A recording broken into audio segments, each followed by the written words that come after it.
Hello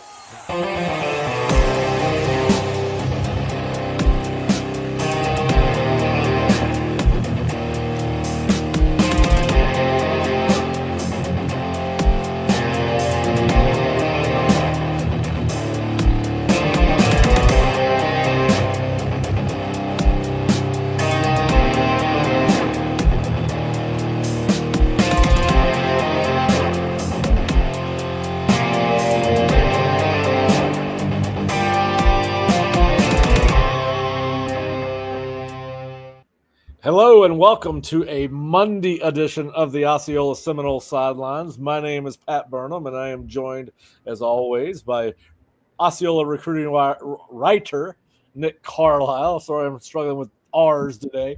Nick, how's it going?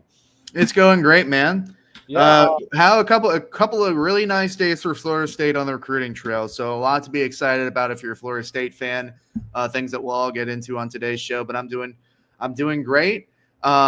We are on the other side of the hill now, you and I, in terms of official visit season. Last weekend's done and dusted. We're done with official visits. So the hectic month of June is in the rearview mirror now. We could take a momentary lapse and figure some stuff out. Yeah, no more center duty until at least the weekend of August 30th, so that's nice.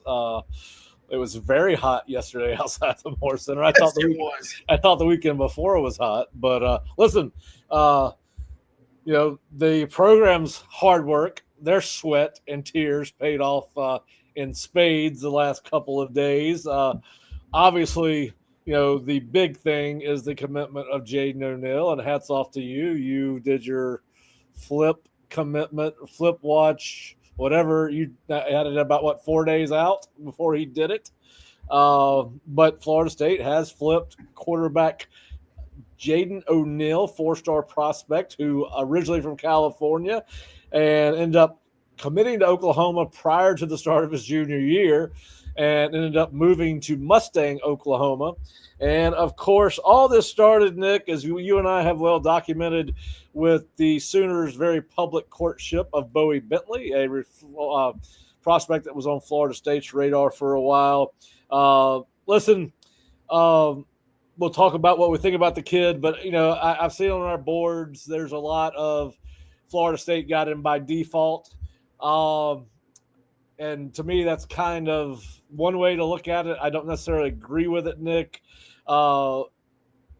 We said coming into his official visit 10 days ago or 8 days ago, whenever it was, last week, that, listen, because of Oklahoma, how they handled their quarterback situation, their recruitment for this class, there was an opportunity for Florida State to flip O'Neal because he was going to probably end up somewhere other than Oklahoma.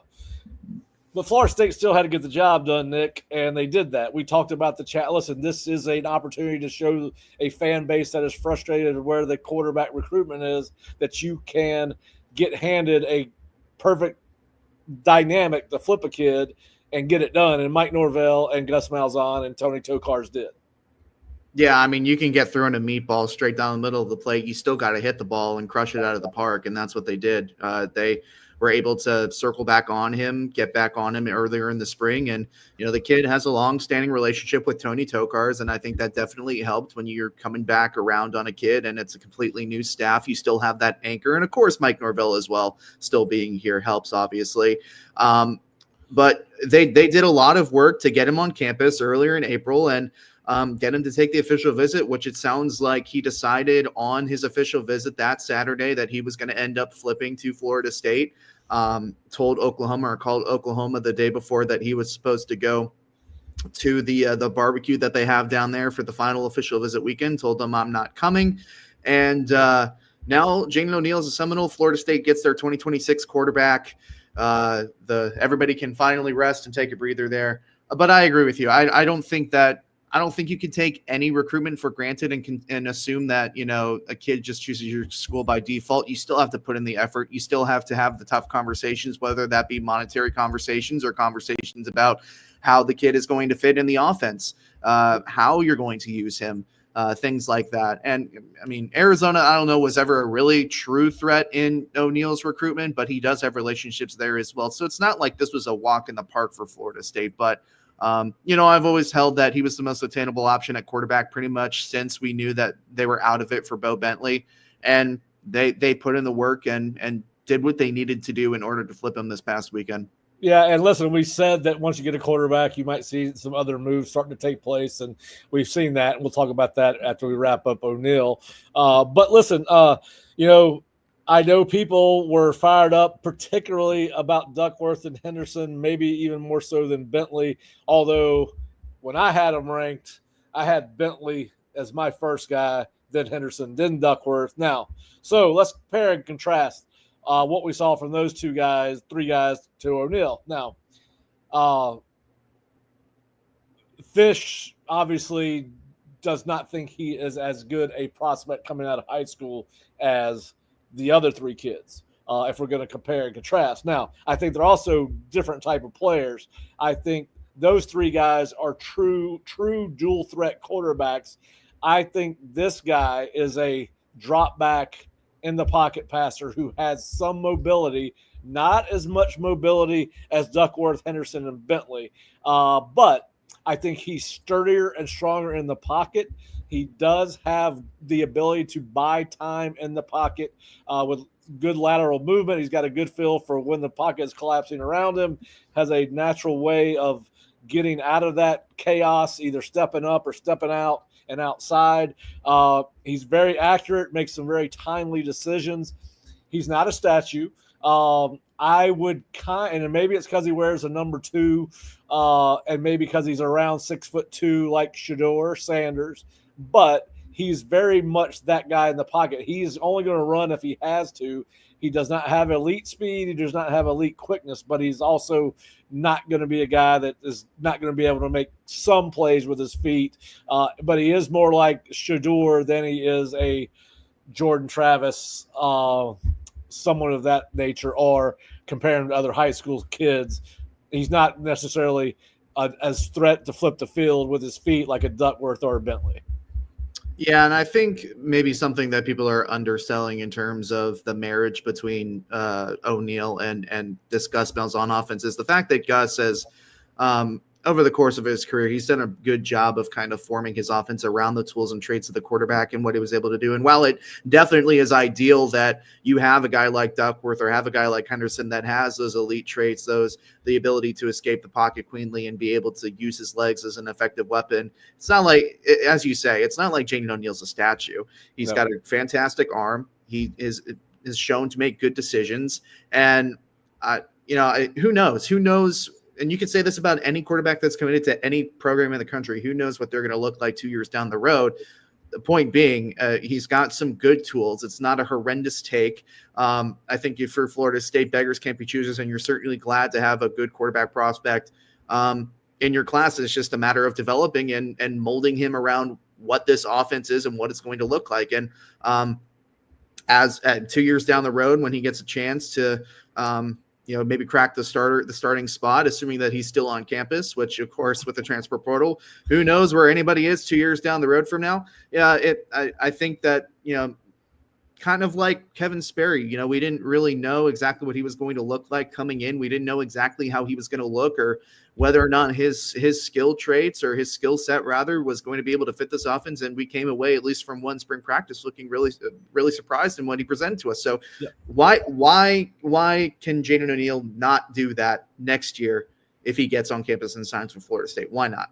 Well, listen, and I understand everybody's fascination with wanting a dual threat quarterback. I mean, obviously there's a lot of benefit to that. But if you've got a guy that can throw from the pocket, be very accurate, throw on time in a timing offense, can push the ball downfield, which he can do.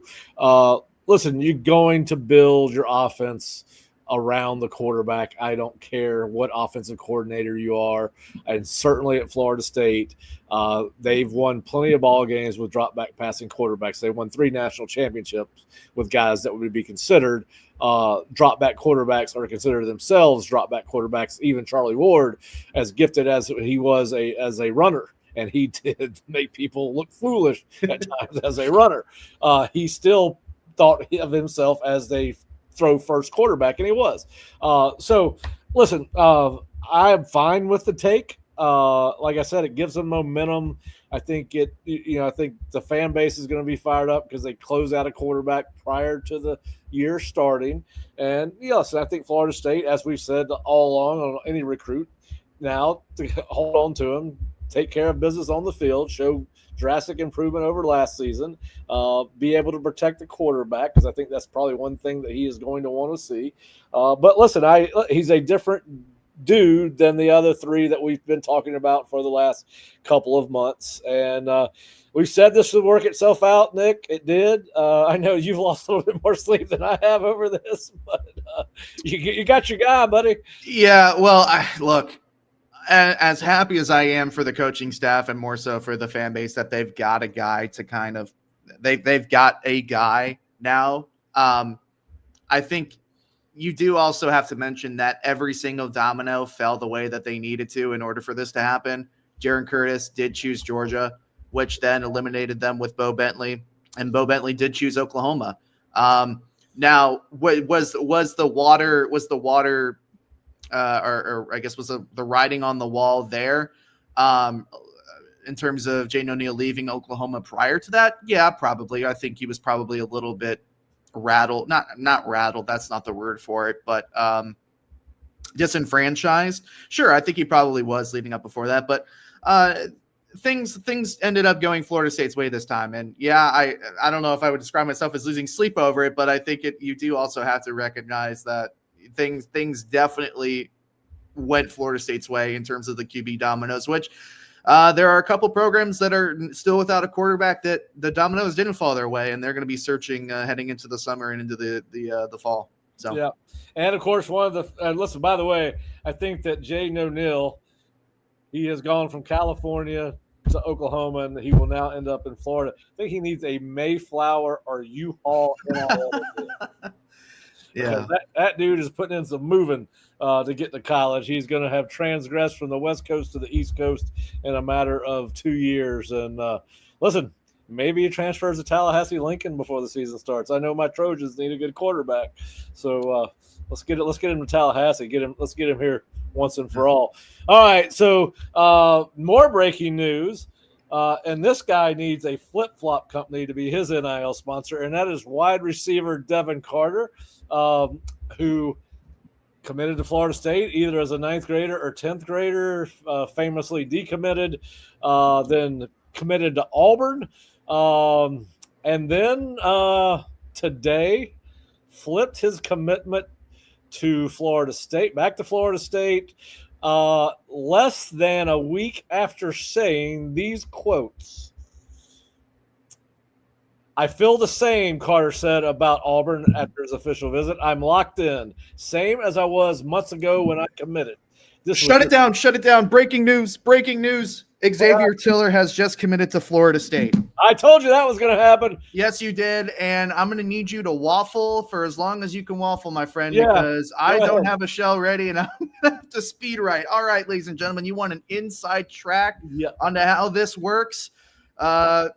Get me on a timer here. Let's see. Go ahead. I'll continue my thoughts on waffle. All right. So Devin Carter comes out and says, I feel the same, Carter said after his official visit to Auburn ended last week. I'm locked in, same as I was months ago when I committed. This was just reassurance that it's home.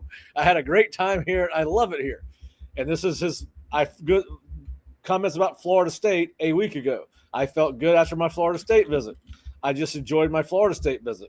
Auburn was home after I left the visit, and it's still home. So I feel good about it.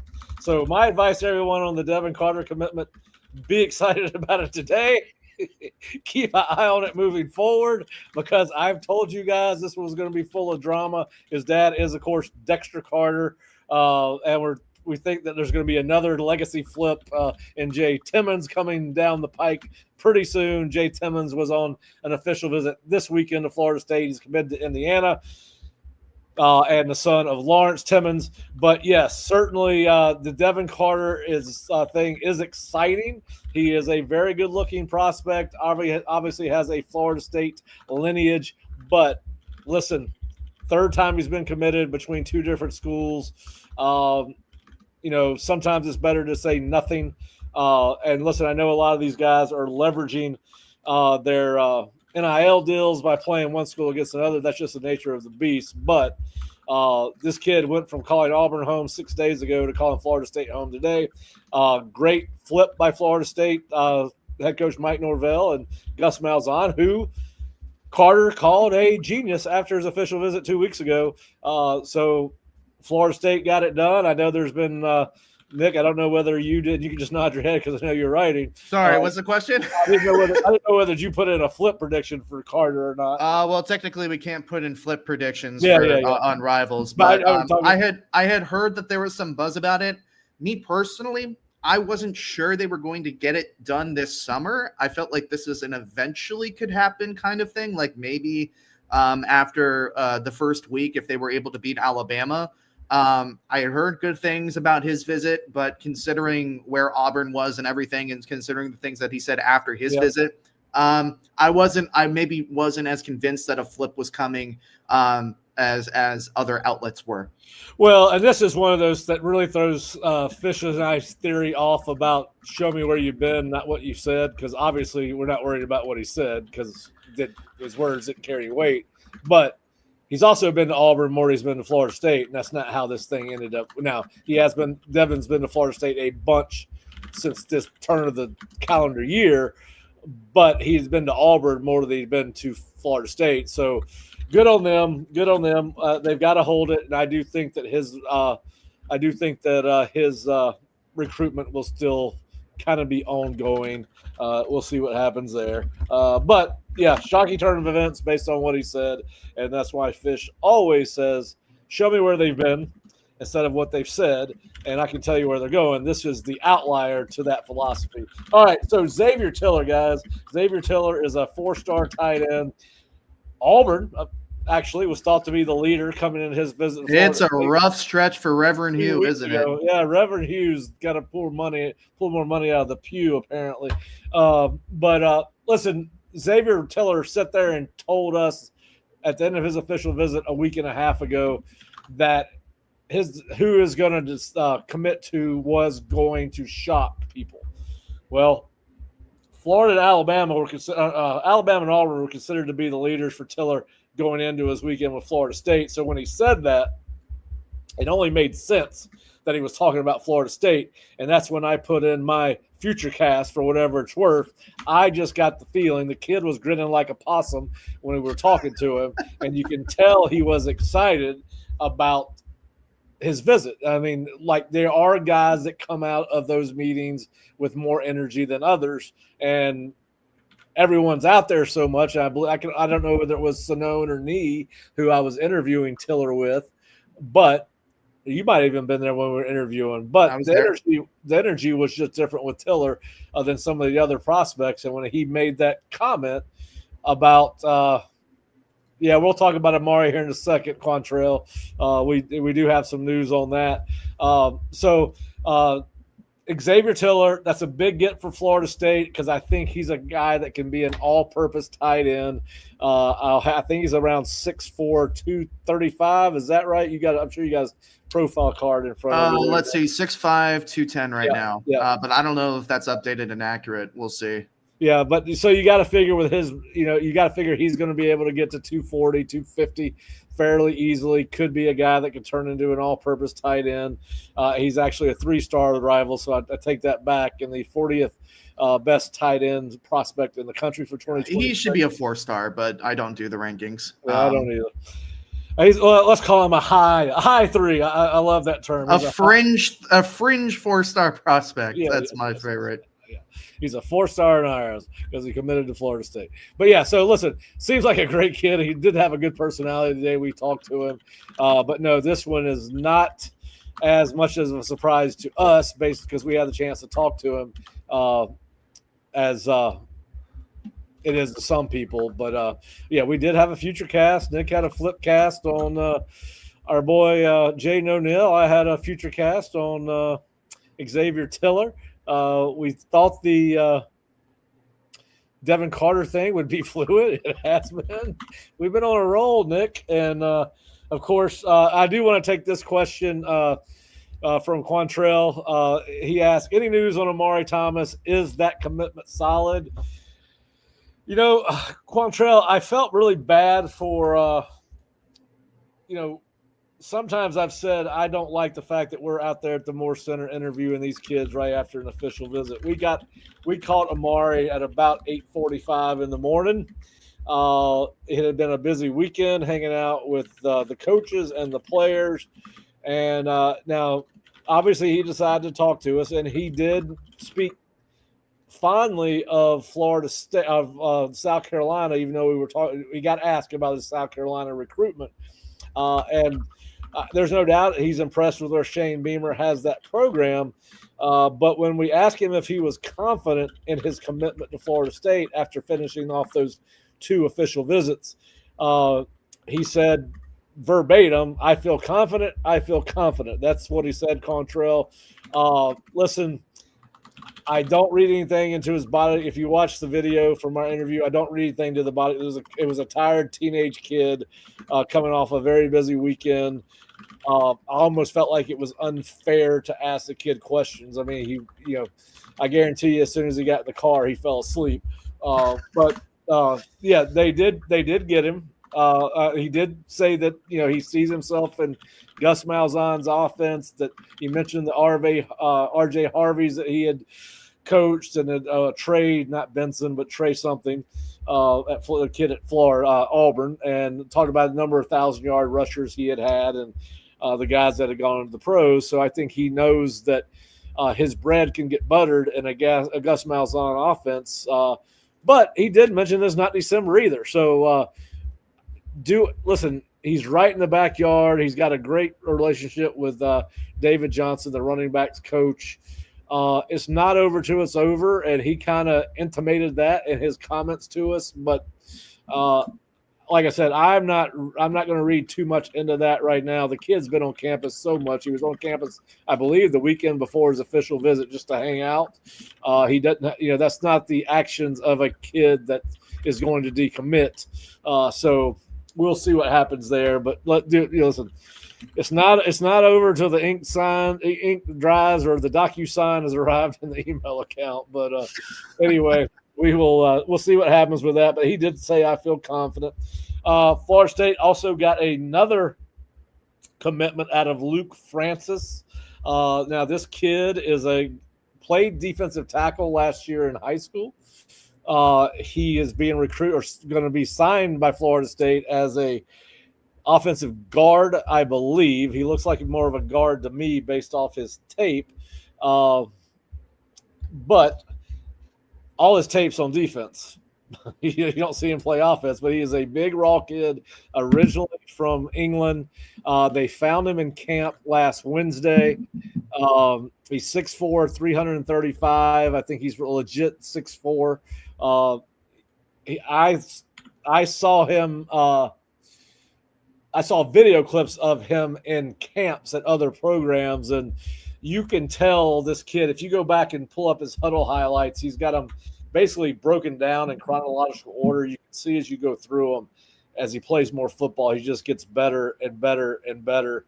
And you can see in the camps from this summer that he is getting more fluid in his movements. He's got fairly good quickness for a big guy, and he's going to have to get in better shape, obviously, at 6'4", 335. But, listen, I like the take. I've always said that you can find diamonds in the roughs or late developing prospects on the offensive defensive line. There's always going to be those kids out there. Bigger kids develop later.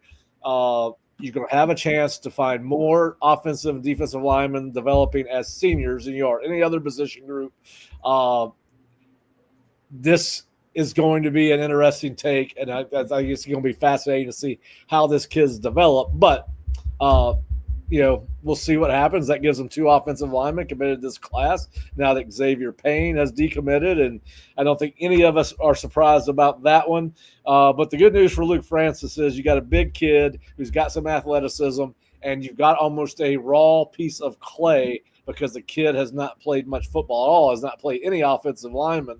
But I did talk to somebody, offensive line. I did talk to somebody that was at camp that day, and they were very impressed with the way he took to Herb Hand's coaching. The kid made great eye contact. You could tell that he wanted to learn. That's another good get for Florida State in a class where they're going to probably take 4 to 5 high school offensive linemen and 4 to 5 college offensive linemen in the portal, because they're losing 7 at least, maybe 8. And at least four of those guys are going to be starters. They got some young linemen coming up, and we'll see how the numbers shake out from high school to college. But that is a nice find for Florida State, and those are quite honestly some of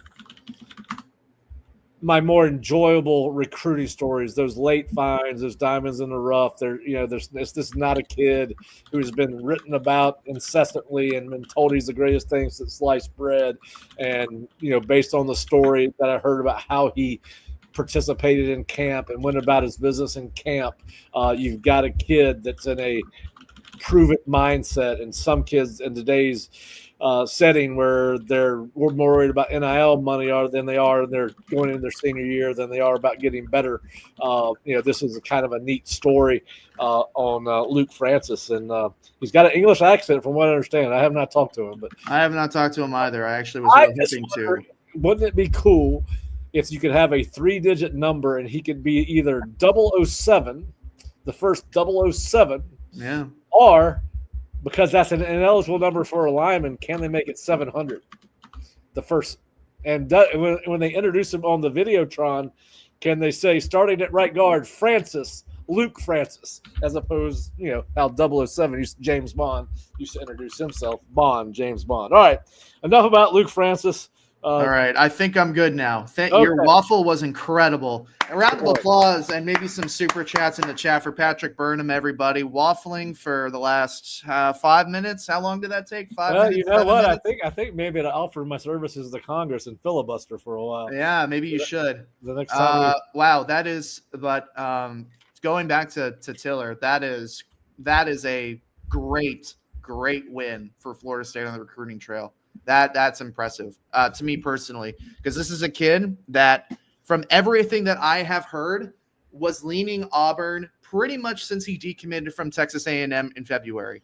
But more and more that the longer that I was hearing that Auburn was the leader and he still didn't pull the trigger for Auburn, it's like, oh, well, maybe Florida State has a chance in this one. And after his comments, after his official visit, I was like, man, Florida State has a real shot here. I know that Xavier Tiller is, if not number 1, maybe 1 or 2 on their tight end board. This is a guy that they desperately coveted. And now all eyes towards Heze Kent to whether they can land their top 2 tight end targets at a position that they need a lot of bodies in. Yeah, that would be something if they could get Kent and possibly a Landon Myrie or somebody else, because I think they're going multiple tight ends. And listen, I hope they're selling Heze Kent tight end until the cows come home.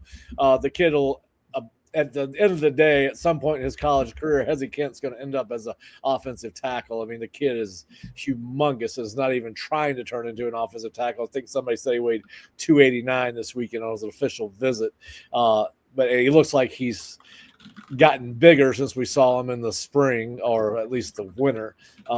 I think that he does end up at tackle. I think they'll recruit him as a tight end, and they should.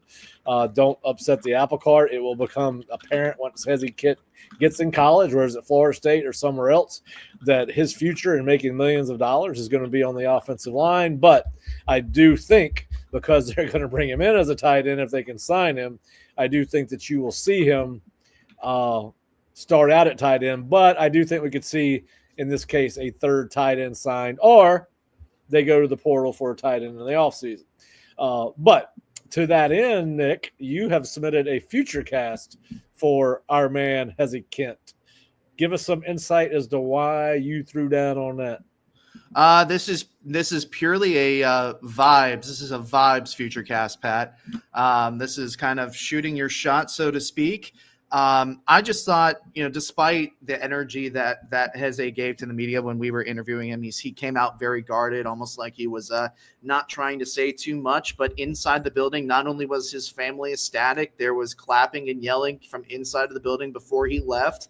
And the staff, the family and the staff were both really, really, really happy. And that just kind of it gave off the impression to me that they either feel really, really good about where they stand or perhaps has a committed in the building that day. Obviously, there's a long way to go. I think his commitment is July 12th or something along those lines. But I like where they stand for him after seeing what I saw with him exiting his visit on Sunday. So I think he would be a great addition to this class. He's a guy that they have been recruiting for 4 years, a long time. And, even though it wasn't a consistent recruitment over those 4 years, Florida State getting serious again with Heze and I think also committing to what he wants in terms of being recruited and considered to be a tight end. I think that matters as well. So yep. I think right now it's Florida State versus Florida. I do think Texas is a factor here too,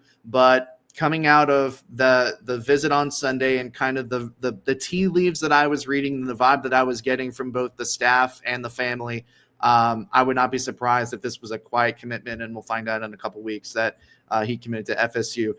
There's always the chance to be wrong. Remember, future casts are not guarantees, they're predictions. But I feel great about where Florida State stands in. I don't think that the taking of Tiller is going to change anything in that. So we'll see. Yeah. So exciting day for Florida State on the recruiting trail. Exciting 2 days, 3 days, however you want to look at it, but a lot of activity. And I think they've moved up to, I think somebody told me 12th in the Rivals recruiting rankings for 2026. They were they're at 15 after Tiller. They were in the mid-20s, Nick, I think, going into this weekend. Yes, so, the mid-20s. I think they were 24 or 25, and with the 2 commitments today, they've jumped all the way to 15. So, and granted, mind you, this is without Rivals having rankings for Noah LaValle, which other recruiting services do have, and Luke Francis is a prospect that didn't actually have a Rivals profile until I asked you to make the profile a couple of days ago. So once the evaluators get around, I imagine that they'll place both of them at 3-star rankings. That ranking may go up a little bit more.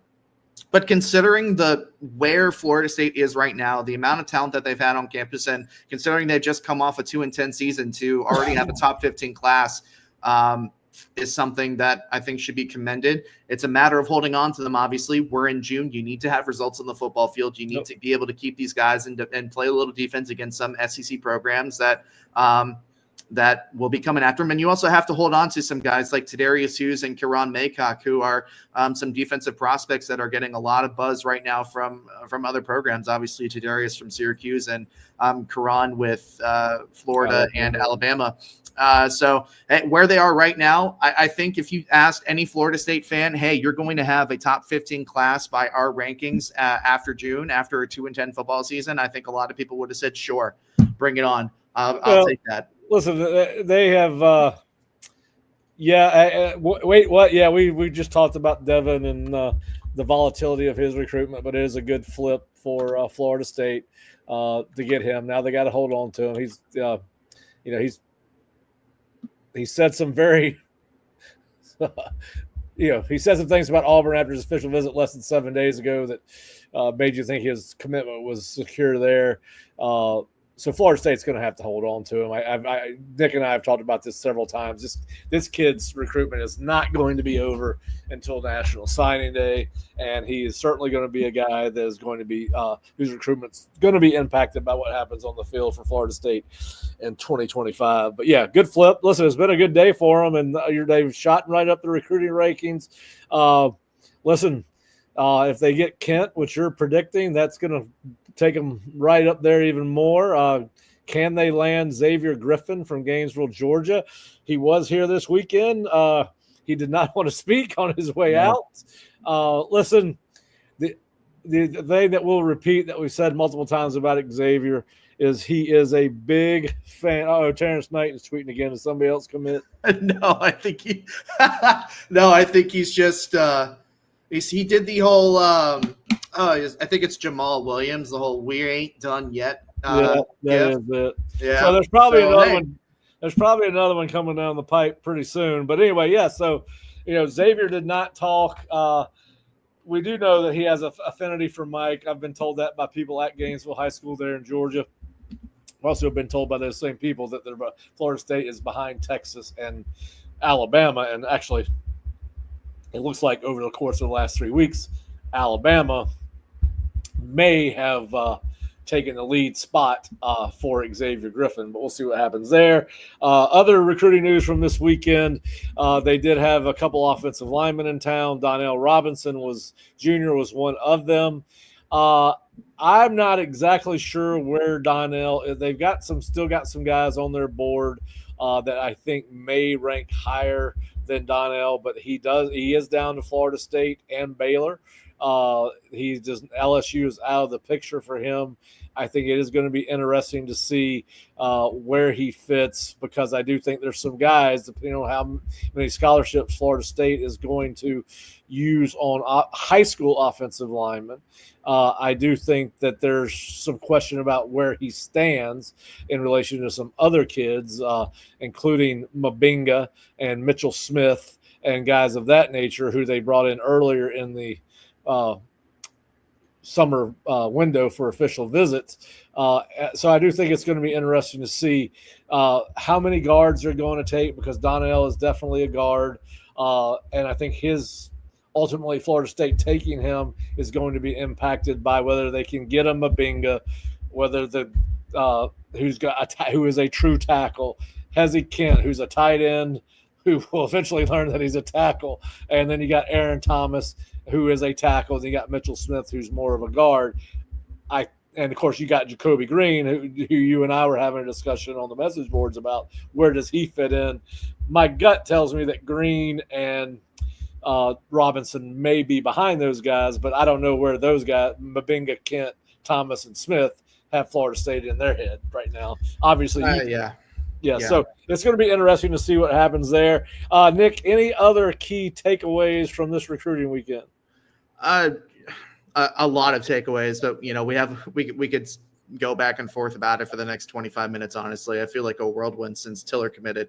I got to reel myself back in. I think when it comes to the offensive line situation, now becomes really interesting with the decommitment of Xavier Payne. I do believe that sometimes you can get better you can have addition by subtraction. I think it's good that Florida State parted ways with Payne. I wasn't sold on him really as a prospect, and I'm not doing this to dump on the kid. I'm sure the kid's fine. But I think that it's probably a good thing that he's now not in the class. Where Florida State goes from here, you and I disagree about this. I think Jacoby Green's a much more likely prospect to join the class. I think he's more likely than Aaron Thomas right now. I feel like one of the two Texas schools is going to get him. Mitchell Smith, from what I understand, is Alabama or Vanderbilt. I don't think that Florida State's a major player there. You already have a couple of interior offensive linemen on the board already. I think Mabinga I think he's probably your best bet as a true tackle prospect in order to be able to land him. And there are some other guys on the board there, but I think it's probably much more likely that Green joins the class than any other right now. There's a couple of guys, obviously, that we're waiting to hear on, but it's going to be interesting to see where Florida State goes with its offensive line, because you did all that work to bring in so many offensive linemen this summer for official visits. Herb busted his behind, and you've gotten a couple of guys on the board. Obviously, we've talked on the show before about the work that was done in the spring portal and how that positively helps Florida State's efforts in flipping the offensive line room in terms of, what they're going to have to turn over at the end of the year this year.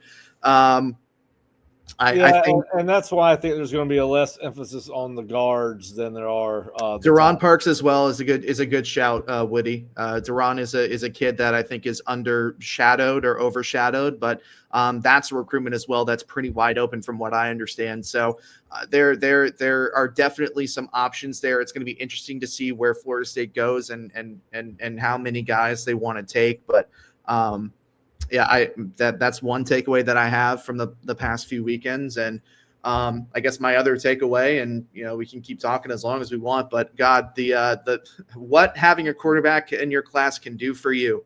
I don't know if all these commitments are related to just landing a quarterback. I would imagine they're not all specifically and strictly related, but recruiting momentum is very real, ladies and gentlemen, and Florida State has finally got some. And again, I don't want to praise too much before the job is done, because we are in June, and I think it's important to earmark the fact that we are in June and there's a long way to go. But at least from what the optics were coming into this recruiting cycle and the work that this staff had to do on the recruiting trail over the last 6 months, I think that while there have definitely been some misses, there have definitely been some things that have been ugly about it.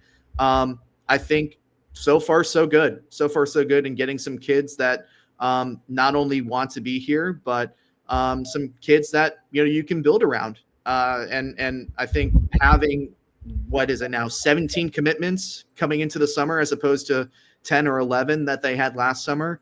Yep. They'll be at 20 by the time we get to July 10th.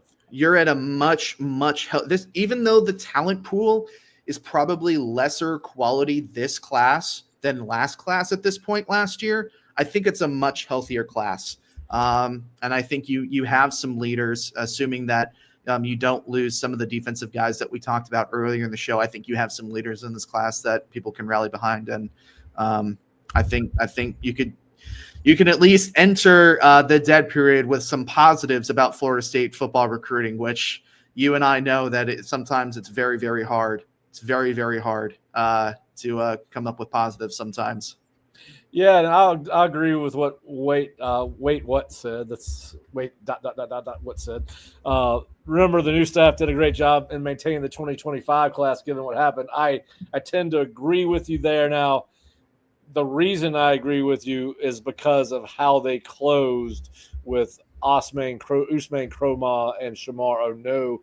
I don't think it's a very good offensive line class. I think there's some holes in that class. I think obviously the quarterback was a surprise that he is as good as he looks like what he could possibly turn into. But yeah, given the 2025 season, getting a Kromah and Arnaud in that class. And listen, it's, Florida State should be able to have top 15 classes year in and year out. And if they're winning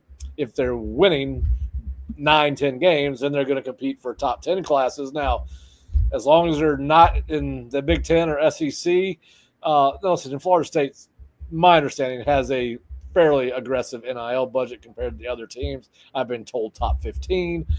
If that is indeed, I've been told by top 15 by people who either should be in the know or no. So I think this, listen, we'll see what happens during the season, but you're a better recruiter with that Seminole logo on your chest than you are with a yellow jacket or a wolf pack, regardless of what the situation is, and we'll see what happens. All right, so enough about recruiting, because I want to go to something else now. He wants to go to something else. All right, here we go. Yeah. Well, maybe we'll circle back on some recruiting. If you all have some recruiting questions, please feel free to leave them in the chat. We can. Yeah, I mean, Pat and I are deep in the recruiting trenches, and we could probably talk for hours and hours. So if you have questions, feel free to ask. We'll do our best to answer. But what do you got? You know how this is famously talking season. We've had the ACC conference meetings. We've had the SEC meetings. Yes, Thomas Castellano's comments to On 3 that Alabama does not have anybody that can stop him. Nick Saban's not there to save him, and that I am in Tallahassee trying to save jobs and win. All right.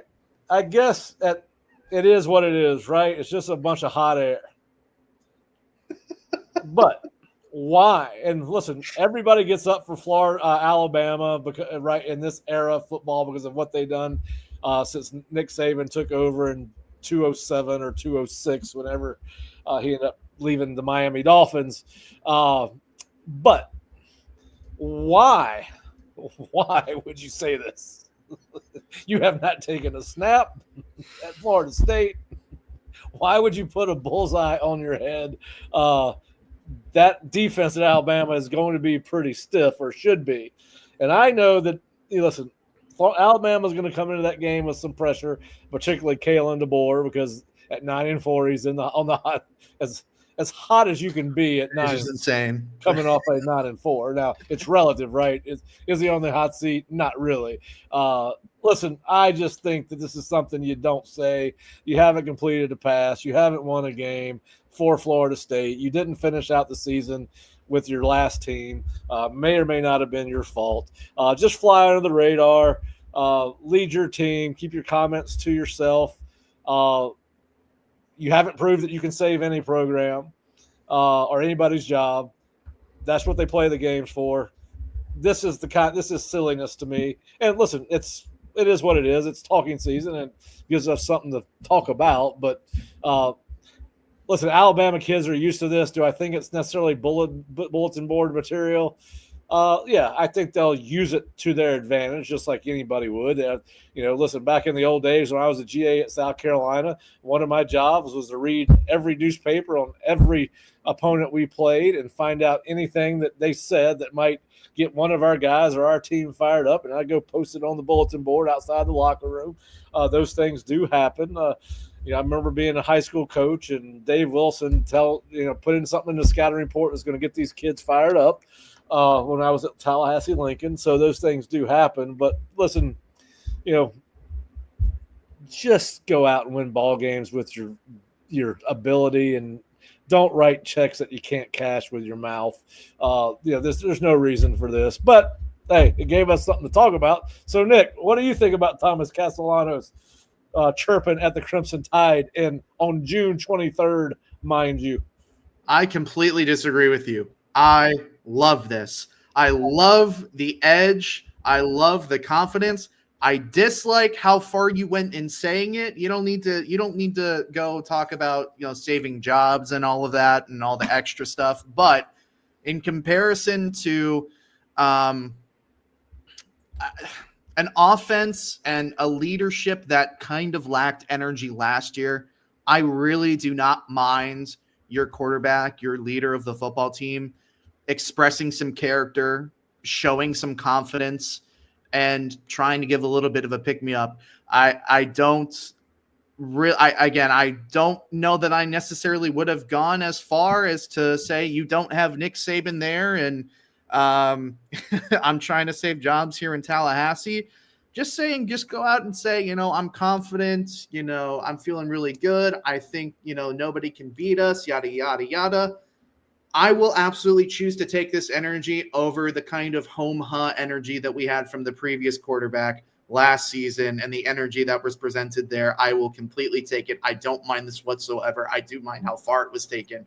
But I don't mind Castellanos coming in with an edge and with some juice with a program that, let's be frank, played with about as little juice and as little edge as possible last season. So we may be swinging from North Pole to South Pole here. I really don't mind it.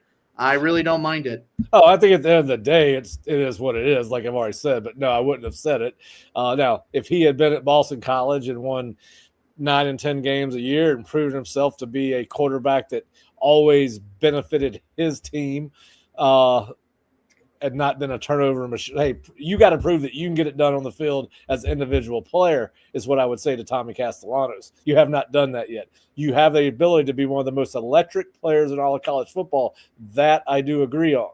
He is a dynamic with the ball in his hands, but too often in his previous 2 years as a starter, he has helped the other team more than he's helped his own team. So, I wish. What's the worst that can happen, Pat? We go 2-10. Oh wait, God, that already happened. Yeah. So what's the worst? Hey, that can I'm glad he happen? said it. We just spent 5 minutes talking about it, so that's good. Now, the other thing I want to talk about is why are all umpires named Angel dumbasses? What is it with baseball and umpires named Angel? All right, so one of the most historically bad umpires in all of Major League Baseball is Angel Hernandez, who I believe retired a couple of seasons ago. I don't know if any of you watched the Nick. I don't know if you watched the baseball game. I saw what happened Sunday afternoon. Yeah. All right.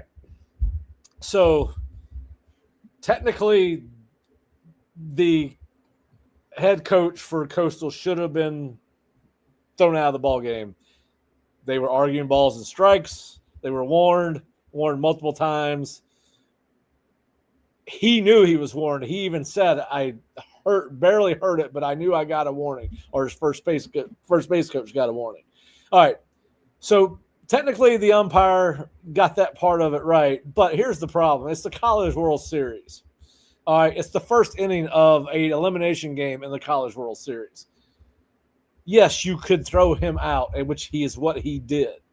But what he should have done is walk over and tell the guy here, listen, coach, this is a reason we made the decision that we made, a reason we warned your first base coach.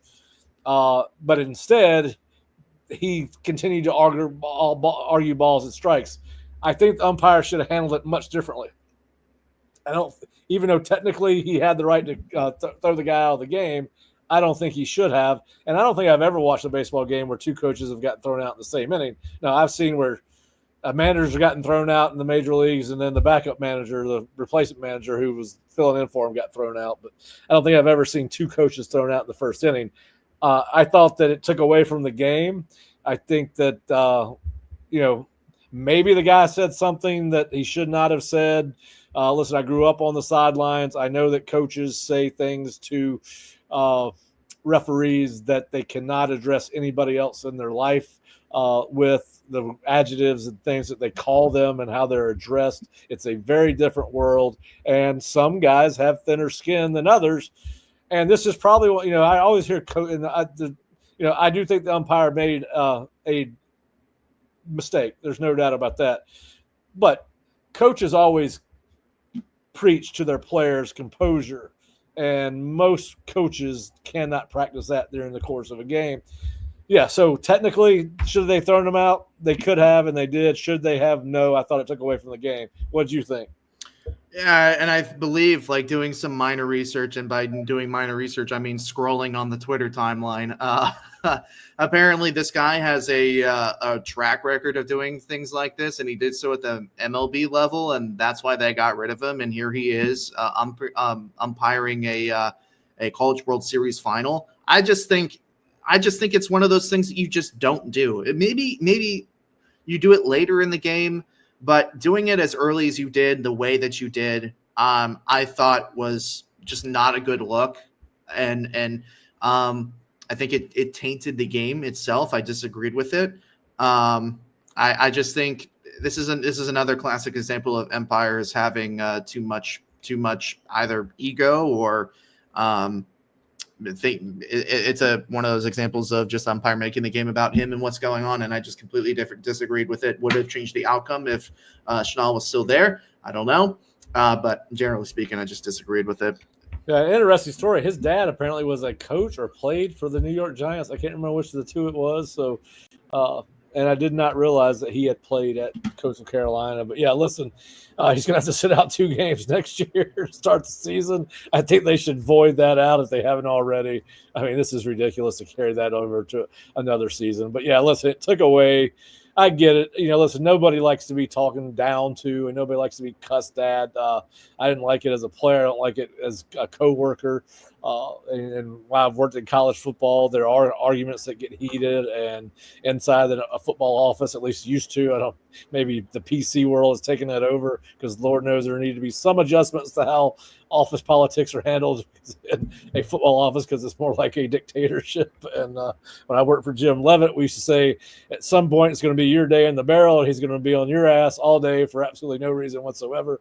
And we all had those days, and that's that dictator mentality that football programs and athletics has. But it doesn't sound like the guy did anything other than question balls and strikes and why the first base coach should have why he was warned. I think they should have forgiven it and moved on. I think the umpire should have walked over and had a face-to-face conversation, brief face-to-face conversation. Could have got it done in 30 seconds, and we could have gone back to playing baseball. Would have made a difference. I think LSU was clearly the better team.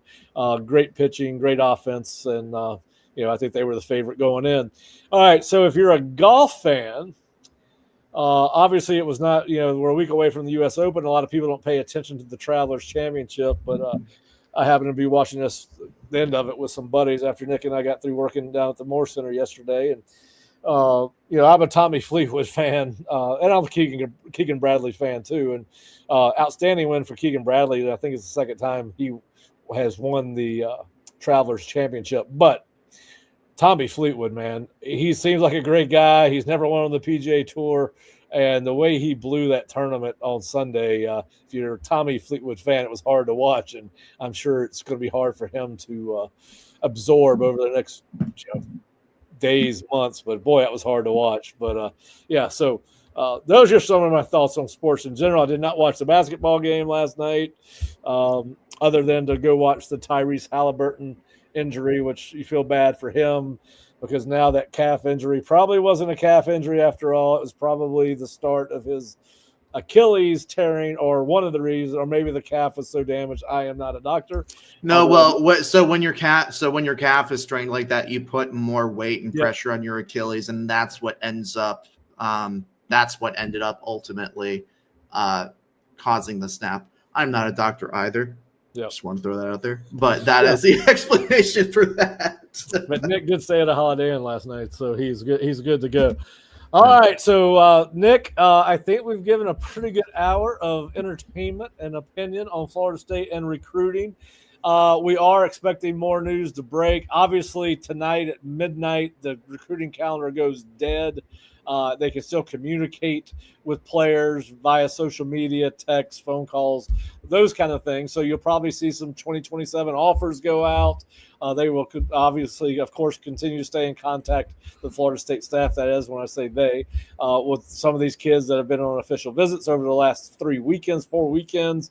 And we'll see what happens over the coming days.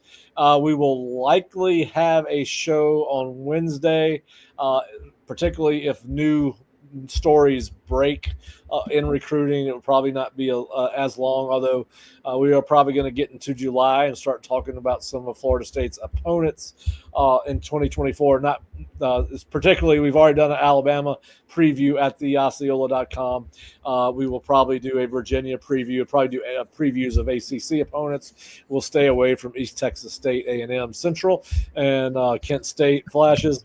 We'll stay away from those guys. I don't think anybody wants to read that. Unless you want Pat to get on a soapbox again about FCS schools. Do you want me to talk about Duquesne? No, okay. I'm good.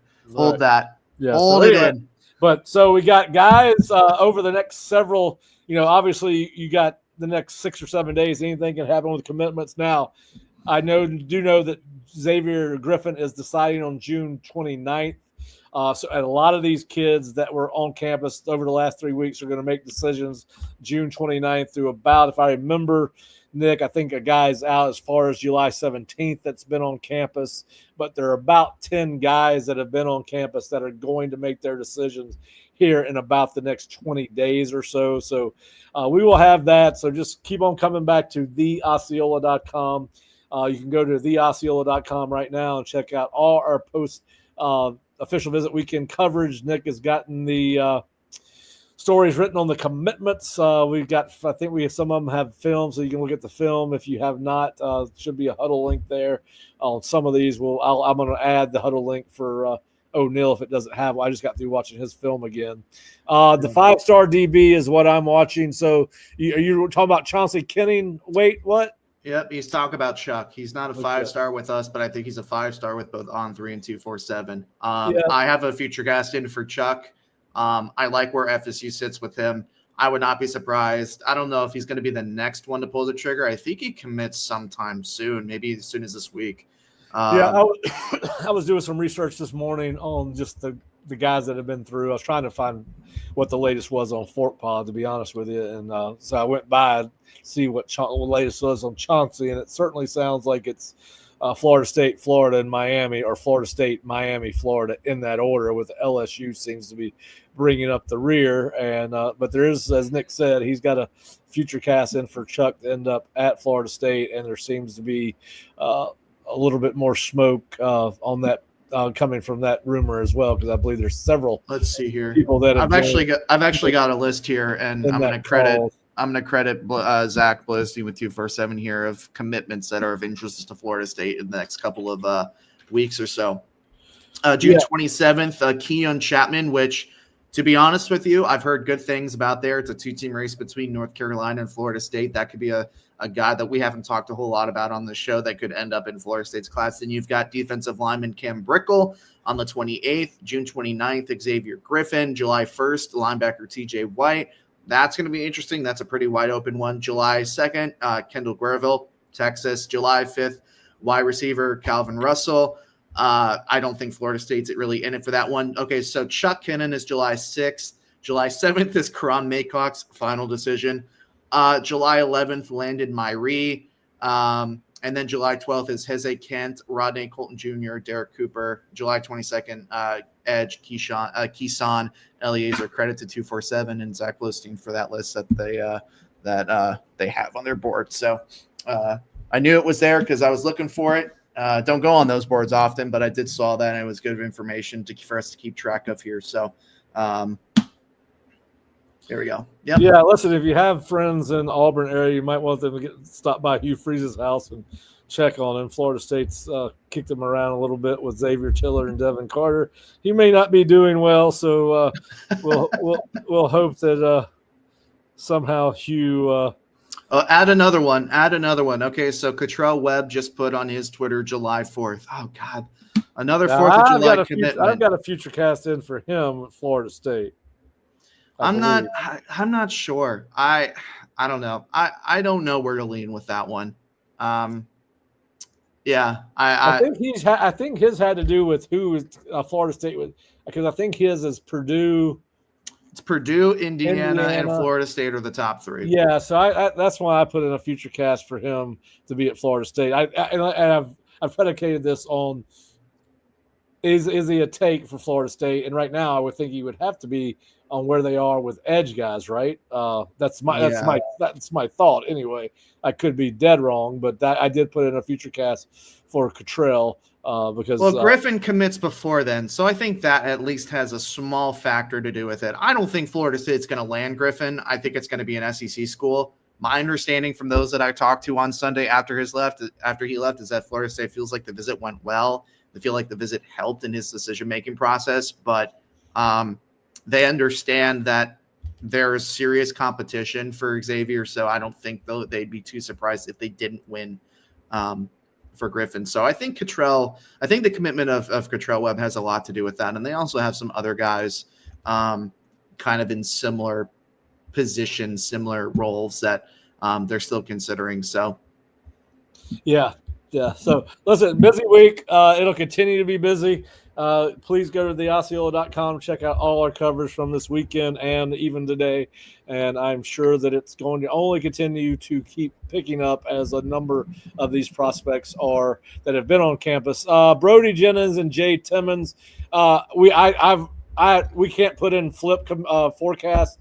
But I said that I think Jay Timmons, it's only a matter of time before he flips. I think he wanted to go home, marinate in his visit for Florida State, not make a decision based on emotion, but I do think that he will end up flipping to Florida State. Brody Jennings, I think they improved their stock. I don't know if he'll end up at Florida State. What do you think, Nick? I'd have to agree with that. I think Jay Timmons will probably commit in the coming days. I really liked what I saw with him at the elite camp, and he tried to play it a little cool, saying, well, we'll see if this changes. I think the offer really meant a lot to this kid.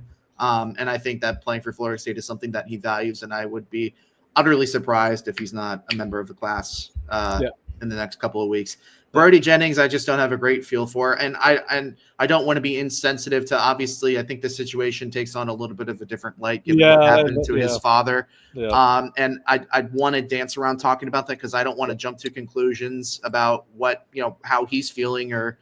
He went on an official visit, I think, to Miami maybe the day after, and recruiting never sleeps, and you got to go through it. So I don't know.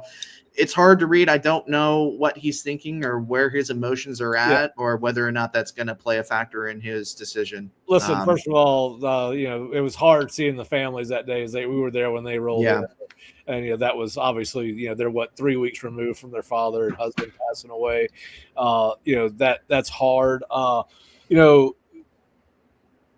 So first and foremost, our thoughts and prayers are with the family, and that's got to be tough. I mean, his dad died unexpectedly. I think he was 54, maybe not quite that old. 47? 47, that's 48, right. I thought he was a little bit. I don't think he played when my father coached at Florida State, so that's right. He might have been right after Dad was no longer here, and I had graduated and moved to Georgia.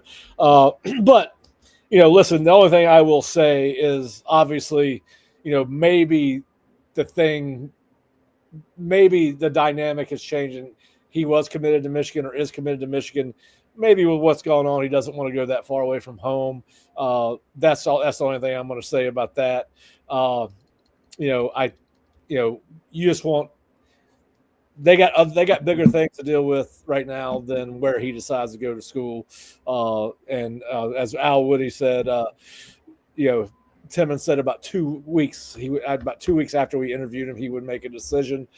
Listen, I think it could have changed how he feels about going halfway across the country to school. That the fact that I don't know the dynamics of the family. I know there were 3 or 4 kids in that family. I don't know where he is in age. I want to say he's second oldest, but I don't know that. But anyway, my concern with Brody right now is not where he goes to school, but hopefully getting all the support he needs to move on, and what has got to be a just terrible situation. I mean, my father's 83, and I don't know what he would do if something happened to him today or tomorrow. I can't imagine my father being 47 when I lost him. I would have been barely shit. I'd have been in my teens, just like Brody. But yeah, so let's see what happens with that. But I said, and with Timmons, I have a feeling it might be one of those situations where they give you a timeline, but there's really a secret timeline, and it's a lot sooner than that. It happens frequently, and it could be 2 weeks, but I would not be surprised if it's sooner. And I'm sure if he's going to flip, he wants to handle it the right way with Indiana. Those guys were the first to offer him. And here's the thing about Timmons now. He's blown up on the recruiting circuit. I think he's a guy that's going to continue to receive more and more attention. And so we'll see how it plays out. But yeah, I've got him on flip alert or flip forecast, however you want to say it. But so Florida State's got some momentum rolling into dead period. And listen, the good news, folks, is we're right at about 37 or 38 days from the team reporting for camp. It's hard to believe that we're getting that close. By the time we turn around, Florida State will be in preseason preparation for Alabama and then East Texas and Kent State and Virginia. But it is going to be here quick. All right, Nick, I think we done a good job for today, bud. There's a lot to get through. To get through. Yeah, a good show. And maybe today. more. A good maybe show. More. A good Manic Monday show. We hope you enjoyed it, and we will be back on Wednesday, even if it's just for a couple minutes to give any new thoughts, new updates, new future casts, what we're hearing, those kind of things. And maybe, hey, we'll talk about anything else that's going on with Florida State. And who knows, we may try to get a guest on and just chat a little bit about Florida State in general. But we hope everyone has a great Monday, and we'll see you on Wednesday on the Osceola Seminole Sidelines. Thanks for joining us.